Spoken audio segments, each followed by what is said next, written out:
Si tu es auteur et si tu ne t'es jamais posé la question de savoir si tes romans étaient à l'intérieur d'une intelligence artificielle, je me dis que c'est soit que tu vivais dans une grotte, soit que tu es quand même extrêmement zen. Ça fait quelques mois que je vois pas mal d'auteurs s'interroger sur le fait que leurs romans sont possiblement à l'intérieur de ChatGPT. Assez souvent, ils se tournent vers moi pour me poser la question parce qu'ils savent que j'utilise ChatGPT au quotidien comme d'autres IA et que mon fils étant en passe de devenir ingénieur en développement informatique, eh bien c'est un des sujets sur lesquels il travaille. J'ai essayé de comprendre comment ça fonctionnait et aujourd'hui, eh bien je vais vous dire ce que je sais parce que je crois qu'on est beaucoup à confondre trois choses avec ChatGPT: l'accès, l'entraînement et la copie. Et à la fin de cette vidéo, je te dirai quelle est la ligne rouge infranchissable que j'ai tracée entre ChatGPT et moi.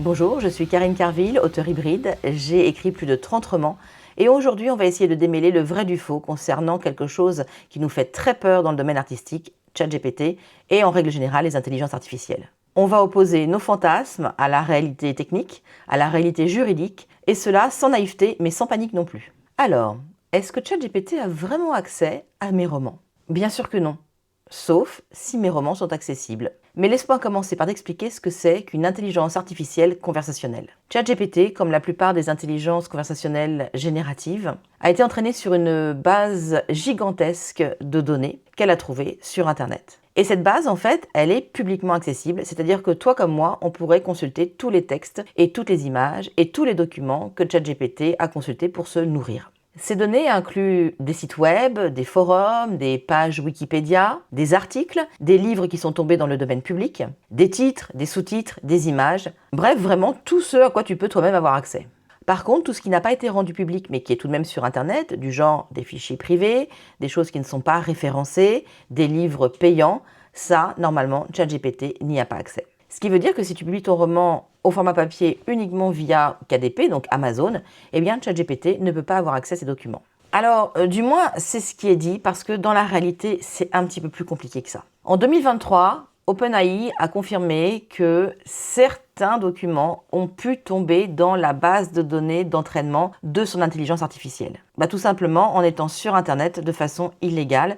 Et là, on va parler de quelque chose de très simple pour nous, artistes-auteurs. On va parler des plateformes de piratage du livre. Ces plateformes sont accessibles au grand public. Elles offrent des livres parfois de façon gratuite. Et ces livres, s'ils sont piratés, sont accessibles aux intelligences artificielles qui peuvent les prendre pour les lire et du coup les mettre dans leur gigantesque base de données. Évidemment, ça a été très largement critiqué. Il y a des auteurs américains qui ont porté plainte, tout simplement parce que leurs œuvres ont été utilisées sans leur accord. Il faut savoir que ce type de problème concerne principalement des œuvres anglo-saxonnes qui ont été publiées avant 2021. Et que rien n'indique que OpenAI ait collecté des données dans les romans français, tout particulièrement dans les romans auto-édités. Je vous mettrai en description un petit lien vers The Guardian qui a justement fait un article là-dessus et dont je vais vous lire un petit passage. Donc The Guardian dit: OpenAI a donné quelques indices quant à la taille des corpus de livres basés sur Internet qu'il utilisait comme matériel de formation. Les avocats en déduisent que la taille de cet ensemble de données,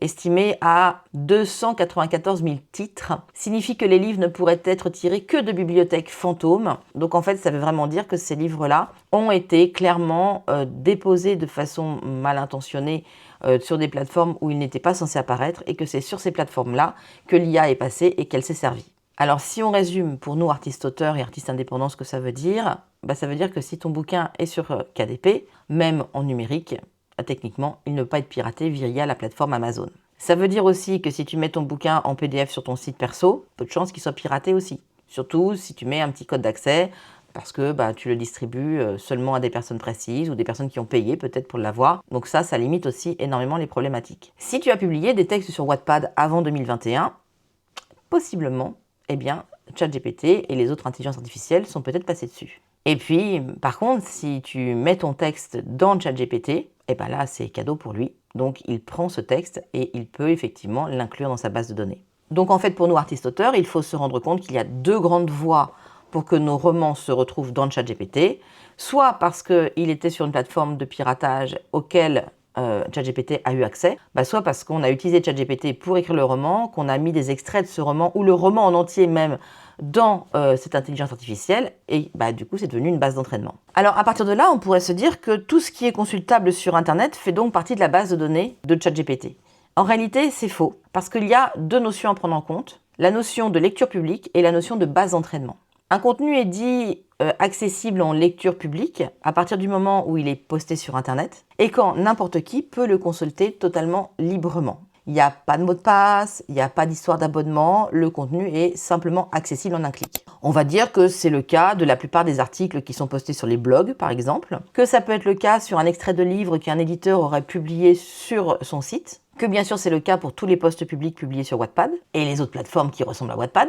Et bien sûr, c'est le cas aussi pour toutes les fiches descriptives de livres qui sont publiées sur Amazon. Pour autant, ça ne veut pas dire que ce contenu puisse être réutilisable et copiable par n'importe qui, parce que la loi le protège tout de même. Donc, ce contenu ne peut pas forcément entraîner une IA.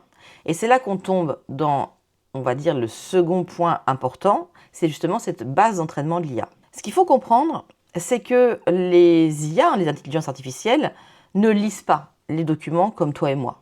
Ils ne sont pas en train de les compulser, de les lire, de les comprendre, etc. C'est pas vraiment comme ça que ça marche. En fait, les IA captent des corpus gigantesques de données qu'elles placent dans ce qu'on appelle des datasets et qui ensuite lui permettent de tout démembrer en fait. C'est comme si elle essayait d'analyser non pas ton texte ou le truc qui est vraiment texte par texte, mais surtout une espèce d'ensemble de corpus d'informations qu'elle va essayer de démonter, analyser, catégoriser, recatégoriser différemment ensemble pour essayer de comprendre l'ensemble du corpus. Ça implique évidemment de télécharger une masse énorme de données, de les stocker sur des serveurs gigantesques. J'ai dit beaucoup de fois gigantesques, je crois, dans cette vidéo. Et puis d'analyser, de vectoriser, de modéliser les données qui ont été ainsi acquises. Et ça se passe à très très grande échelle. Il faut comprendre que c'est une exploitation industrielle de contenu, c'est pas une exploitation de contenu comme si on lisait du contenu pour faire une recherche sur quelque chose. Déjà parce que l'IA, elle ne cherche rien. L'IA, elle essaye juste de corréler des éléments qui vont ensemble dans un corpus donné, de les analyser, de les catégoriser, de manière à ce que quand on va lui poser une question qui va inclure ce corpus, elle puisse ressortir des éléments de langage là-dessus. Ça veut donc dire que l'ensemble de ce qui est en lecture publique n'est pas du tout accessible par l'IA. Il faut que ce qu'elle prenne en compte soit dans le domaine public et ce qu'elle prend doit être aussi sous licence, c'est-à-dire que les auteurs ont donné le droit à l'IA de s'entraîner, on va dire, sur leurs données. Ou bien, alors c'est là où il y a une petite différence avec le droit français, il faut passer par la notion de fair use, qui est une notion très américaine, qui veut dire qu'en fait, le contenu est libre d'accès à condition que la personne qui va l'utilise à des fins qui ne portent pas préjudice à l'auteur du contenu et dans un cadre plutôt moral. Et dernier type de contenu, bien sûr, auquel l'IA peut avoir accès, ce sont les contenus qui ont été placés sur Internet de façon illégale, mais ça, l'IA ne peut pas vraiment le savoir, et donc elle a capté ces contenus, alors que l'auteur de ces contenus n'était absolument pas d'accord pour qu'elle le fasse. Et évidemment, c'est ce qui déclenche les polémiques actuelles et les plaintes. Alors, comme on comprend assez facilement qu'il y a quand même une grosse notion juridique derrière tout ça, on pourrait se dire peut-être que des structures de type maison d'édition vont pouvoir être plus réactives et mieux protéger leurs textes que des auteurs indépendants. Alors en théorie, oui, les maisons d'édition possèdent souvent un service juridique auquel ils peuvent faire appel plus facilement que lorsqu'on est auteur indépendant seul dans son coin. Ensuite, les maisons d'édition ont aussi un syndicat, ce qui fait quand même une force de frappe plus grande parce que du coup, à plusieurs, on est plus fort. Et puis, les maisons d'édition ont tout de même une visibilité accrue sur les réseaux, alors que chaque petit auteur indépendant, lui, est beaucoup moins visible que des grosses maisons d'édition françaises, par exemple. Donc, il est plus facile pour les maisons d'édition de faire valoir leurs droits, d'engager des poursuites, de se regrouper pour des actions collectives. D'ailleurs, il y a déjà certains éditeurs comme Hachette, HarperCollins ou La Martinière qui ont déjà engagé des actions contre l'IA qui s'entraînent sur leur catalogue. Cependant, les auteurs indépendants ne sont quand même pas démunis. Il y a des choses que l'on peut faire pour protéger nos textes. La première chose, c'est que tu peux mentionner ton refus de partager ce texte avec l'IA à l'intérieur même de ton texte. Quand tu crées ton e-book, tu peux tout à fait dans les métadonnées indiquer que tu ne souhaites pas qu'une IA consulte ce bouquin. Tu peux aussi le mettre dans les mentions légales de ton site. Ensuite, tu peux bien évidemment rejoindre des collectifs, des associations de professionnels qui lutte contre justement cette ingérence de l'IA dans nos textes. Ça permet de mutualiser les actions juridiques et les revendications des auteurs. Ensuite, eh bien, je t'invite évidemment à être attentif et à regarder régulièrement si tu trouves tes textes sur des plateformes de piratage. Après, on pourrait parler du piratage dans une autre vidéo, mais je pense que tu connais à peu près mon avis sur le sujet et je pense qu'il ne faut pas perdre trop de temps à se battre contre des moulins à vent. Et enfin, en tant qu'auteur indépendant, tu peux aussi passer par des plateformes pour la création de tes bouquins qui t'assureront déjà une meilleure protection que si tu le fais toi-même. Je pense par exemple à Bookelist, à Librinova, à ce genre de plateformes qui offrent des prestations de services pour les auteurs indépendants. Donc certes, les éditeurs ont des armes plus puissantes que nous pour se protéger, mais en ne restant pas seul, on a quand même des moyens d'action qui sont suffisants pour éviter que l'IA pompe nos textes. D'un autre côté, est-ce que c'est si grave que ça que ChatGPT lise mes romans sans que je le sache? Et surtout, à quoi ça va lui servir? La première chose qu'on pense quand on pense intelligence artificielle et auteur, c'est qu'on se dit oui, les auteurs aujourd'hui, c'est facile. Tout comme n'importe qui peut générer une image via ChatGPT en écrivant un prompt, eh bien l'auteur peut générer un texte, il publie un prompt, ChatGPT écrit une histoire, écrit un roman, il le publie et c'est fait. Alors, si c'était aussi simple, on serait dans la merde déjà, mais ça se saurait surtout. Moi, ça fait des années que j'utilise ChatGPT, quasiment depuis le début. Mon fils faisait partie des gens qui avaient la bêta-test de ChatGPT, donc ça fait des années qu'on en parle à la maison. Et j'ai pu faire pas mal de tests avec, parce que forcément, moi ce que j'aime quand il y a un outil, c'est connaître un petit peu les limites de cet outil, c'est-à-dire ce qu'il peut m'apporter et puis les limites. Et ça me permet à moi de réfléchir et de poser éventuellement une ligne rouge infranchissable, comme je vous le disais au début de la vidéo. La première chose que je me suis posée comme question, c'est est-ce que ChatGPT est capable de me faire le plan d'un roman? La réponse est non. Alors oui, il va vous sortir un espèce de plan, c'est blindé de clichés, d'incohérences, il n'arrive pas à tenir les personnages d'un bout à l'autre de son plan, et franchement, c'est une catastrophe. Voilà. Donc ça, pour ce genre de structure, on oublie, il sert à rien. Après, je me suis dit, ok, est-ce qu'il est capable d'écrire comme moi? Parce que si un auteur se dit, je vais faire écrire ChatGPT à ma place, je suppose qu'il est suffisamment quand même fin et intelligent pour se dire, ça va sentir que c'est ChatGPT. Et du coup, il faut qu'il écrive comme moi. Alors, c'est là où c'est un peu compliqué. Si je demande à ChatGPT de m'écrire un texte façon Tolkien ou façon J.K. Rowling, franchement, il y a quelque chose dans le texte qui ressemble à Tolkien et à J.K. Rowling. Il va écrire quelques paragraphes qui vont s'approcher des styles de ces auteurs, qui sont des auteurs quand même extrêmement connus. D'ailleurs, je vais vous mettre les petits exemples de ce que j'ai fait. C'était une sombre histoire d'attaque de trolls que je lui ai demandé. Mais par contre, si je lui donne le même prompt en lui demandant d'écrire comme Karine Carville, là, bizarrement, c'est pas probant du tout. Il retombe dans ses vieux travers d'écriture, clichés, stylisés, sans âme en fait. Et j'en ai conclu qu'en fait, il n'y a pas assez, voire pas du tout, d'études sur Internet concernant mes romans et mon style d'écriture pour lui permettre de comprendre réellement comment j'écris et de pouvoir ainsi le réinsérer dans sa pratique d'écriture. Ce qui est plutôt rassurant pour moi, je dois bien vous l'avouer. Donc, si un lecteur demandait à ChatGPT d'écrire un roman dans le style de Karine Carville, je pense qu'il n'obtiendrait pas grand-chose. Ensuite, je me suis posé la question de s'il était capable de refaire mes intrigues et mes personnages à partir des informations qu'il avait cueillies sur Internet. Je lui ai posé comme contexte un manoir dans les Carpates, une jeune femme un peu paumée et un prince qui habite là. Je n'ai donné aucun prénom, rien.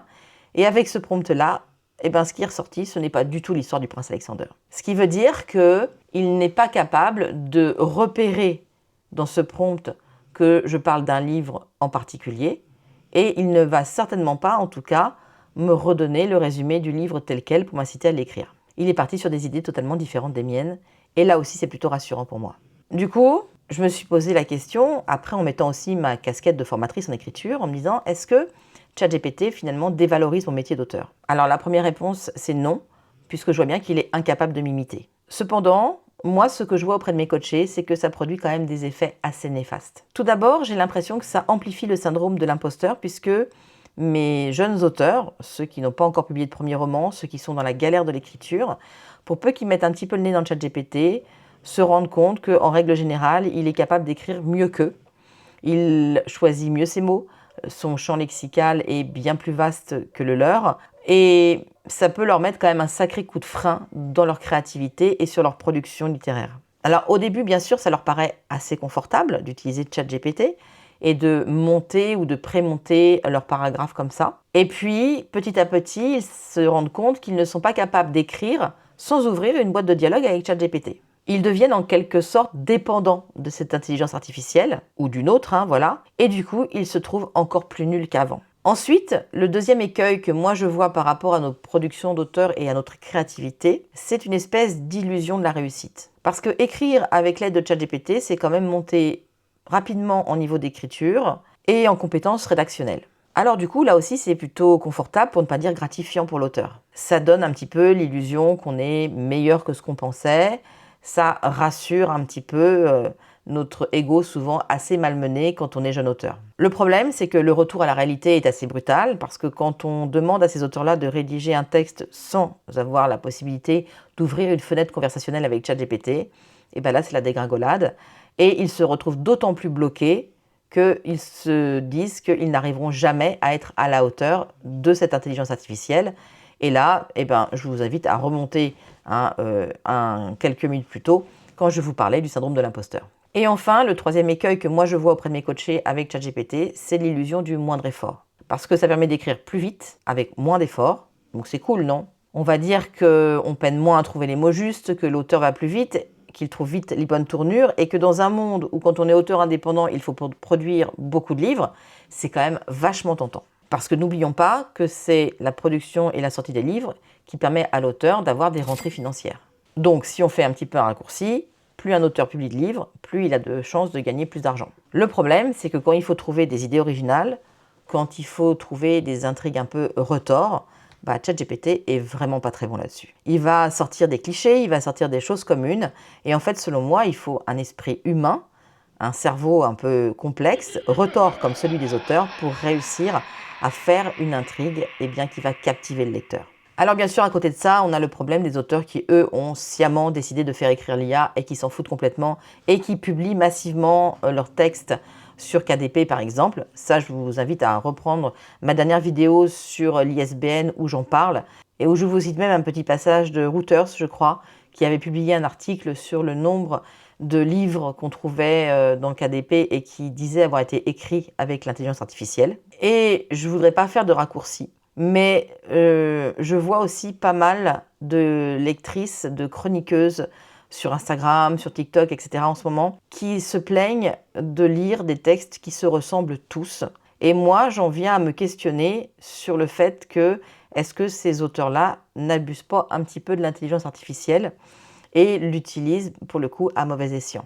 Donc en fait, vous l'avez compris, cette intelligence artificielle a quand même un sacré impact sur la communauté des artistes-auteurs aujourd'hui. Moi, je vois des artistes-auteurs qui changent de style un peu du jour au lendemain, qui font une progression fulgurante dans leur écriture. Je vois, quand on organise des petits jeux d'écriture à 22h sur mon Discord, des idées qui fusent et pour travailler avec ChatGPT, il y a quand même des choses que moi je reconnais.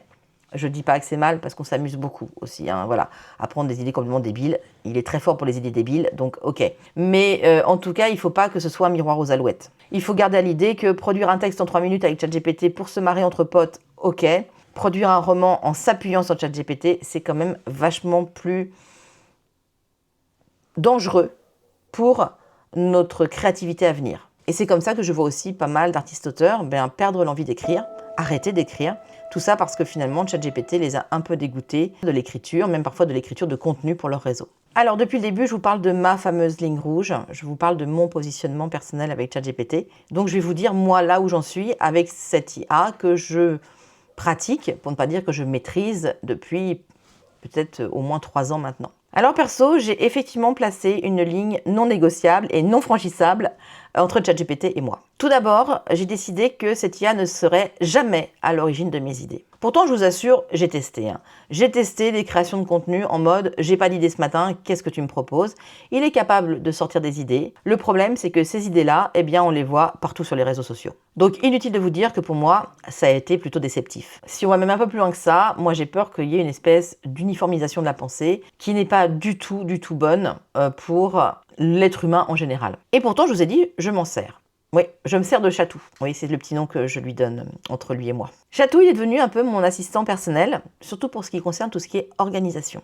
Je m'en sers aussi pour mes textes. Il vérifie qu'il n'y a pas d'incohérence dedans. Donc oui, vous ne rêvez pas, je mets mes textes dans ChatGPT. Et si vous avez bien suivi, vous savez qu'en fait, il n'y a pas vraiment de danger énorme à faire ça. Certes, je nourris l'intelligence artificielle, mais je la nourris avec des textes qui sont des textes de créateurs, donc des textes qui vont plutôt améliorer, je l'espère, sa base de données. Le problème étant aujourd'hui que ChatGPT commence à s'entraîner sur des textes qu'il a lui-même écrits et que les gens ont publiés tels quels, et qu'en fait on a, moi, ce que j'appelle un effet photocopieuse.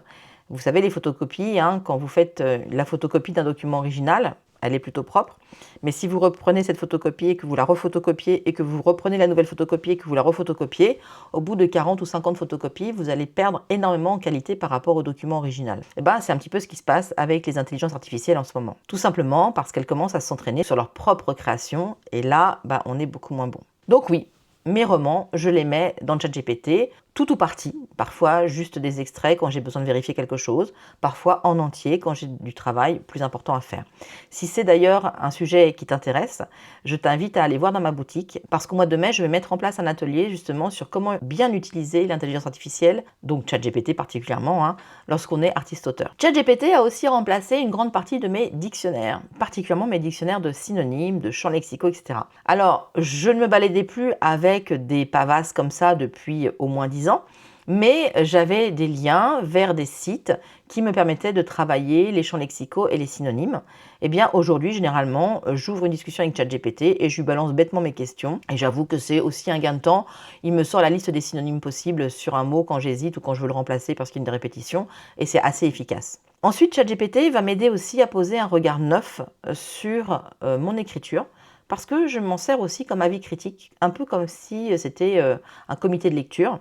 Et parfois, je lui demande de chercher des choses très précises dans mon texte pour voir si je me suis correctement exprimée, pour voir s'il comprend ce que j'ai voulu dire et pour voir aussi si je n'ai rien oublié. Quand j'écris, il est aussi génial pour me trouver des articles sur des recherches que je souhaite faire et c'est quand même vachement plus rapide et vachement mieux organisé généralement que Google. Et puis, tout à l'heure, on parlait de création de contenu et évidemment que je m'en sers dans ma création de contenu. Mais là aussi, je ne le laisse pas avoir des idées à ma place. C'est-à-dire qu'en règle générale, je l'utilise pour organiser mes idées en lui mettant des contraintes de storytelling ou de plein de choses ou d'exemples que je veux absolument mettre dans ce contenu. Par contre, comme je le disais au départ, je ne m'en sers pas pour faire des plans de romans parce qu'il est très nul à ça. Ça manque totalement de rebondissements, de choses incroyables, de choses surprenantes en fait, et c'est blindé de clichés. Essayez de faire un plan de romance à ChatGPT, vous allez rire. Je ne lui demande non plus pas d'écrire comme moi, parce qu'en fait il en est incapable, ça on l'a bien compris. Et je lui demande rarement de me trouver des noms de lieux, de titres, de personnages, même si ça m'arrive de lui faire des listes. Mais là aussi, assez souvent, ça tombe pas tout à fait juste. Ça donne une base de départ, on va dire. Et après, je rebidouille à l'intérieur de la liste entre mes propres idées que j'ai eues au départ, ce qu'il m'a fourni, je refais des mixtes et j'arrive à trouver parfois des choses intéressantes comme ça. C'est pas toujours évident. Alors évidemment, cette proximité que j'ai avec ChatGPT a un prix et je ne parle pas forcément du prix de l'abonnement. Parce que, comme je vous l'ai dit, si je peux faire tout ça, c'est parce que je lui donne mes textes à lire. Donc ça veut dire que mes romans sont dans la base de données de Chatou. Ils sont ingérés, décortiqués, analysés, vectorisés, triés, catégorisés, etc., etc. Mais d'un autre côté, ça l'aide à prendre de l'expérience. Et moi, ça m'aide à avoir un service de qualité pour tous les points que j'ai précédemment énoncés. Alors du coup, est-ce que partager mes données avec ChatGPT ne serait pas un mal nécessaire pour avoir ce service de qualité? Pour le moment, c'est mon avis. Mais rien ne dit que je ne changerai pas d'avis dans les mois ou les années qui viennent si les conditions d'utilisation de cette intelligence artificielle sont modifiées ou si certains scandales explosent au grand public. Ce dont je suis certaine aujourd'hui, c'est que cette nouvelle technologie, elle est déjà profondément ancrée dans nos pratiques et que vouloir aujourd'hui dire je suis artiste et je n'utiliserai à aucun moment une intelligence artificielle, pour moi, c'est se tirer une balle dans le pied. Parce que refuser de se servir de cet outil, parce que ça doit rester un outil, on doit rester maître de cet outil, c'est finalement prendre du retard sur l'ensemble des personnes qui vont l'utiliser. Or, quand on est artiste-auteur indépendant, que c'est notre travail d'écrire, de publier du contenu, comme je le fais actuellement, eh bien prendre du retard, ça veut dire aussi être moins productif et donc ramener moins d'argent. Or, il faut quand même rester clair, un artiste-auteur ne se nourrit pas de pain, d'amour et d'eau fraîche et d'écriture. On a besoin d'argent pour payer nos factures comme tout le monde à la fin du mois, donc on a besoin de gagner nos vies avec nos textes et nos contenus. Donc selon moi, je ne peux pas me permettre de passer à côté de ces nouveaux outils qui me sont proposés. Par contre, je peux décider de les utiliser de la façon la plus logique, cohérente et éthique possible. Et vous alors? qu'est-ce que vous faites avec ChatGPT? Qu'est-ce que vous lui demandez? Est-ce que vous êtes à l'aise avec cet outil d'un genre nouveau? Est-ce que vous avez déjà essayé de lui faire créer des choses pour vous? Et en tant que lecteur, est-ce que ça vous dérangerait de lire un livre qui soit entièrement écrit par l'intelligence artificielle? Est-ce que vous pensez que vous vous en rendriez compte? Et enfin, en tant qu'auteur, si vous avez quelques réticences sur le fait d'utiliser l'IA aujourd'hui, est-ce que cela vous rassurerait si on vous rémunérait pour l'utilisation de vos textes dans cette base de données gigantesque, ou si vous étiez peut-être ne serait-ce que crédité dans les sources que l'IA peut donner lorsqu'elle répond à des questions auprès de ses utilisateurs. Je sais, ça fait beaucoup de questions, mais d'un autre côté, cet outil est tellement nouveau qu'il va falloir du temps pour comprendre comment il fonctionne, pour se l'approprier pleinement, pour découvrir ses écueils aussi. Et je crois qu'il faut rester dans l'optique de se poser beaucoup de questions sur son utilisation pour ne pas dévier, on va dire, d'une certaine éthique et d'une morale nécessaire lorsqu'on utilise ce genre d'intelligence artificielle. Voilà, j'espère que cette vidéo vous a plu. Pensez à laisser un pouce bleu, à vous abonner bien évidemment. Et puis, on se retrouve très vite dans une prochaine vidéo. Bisous, bye!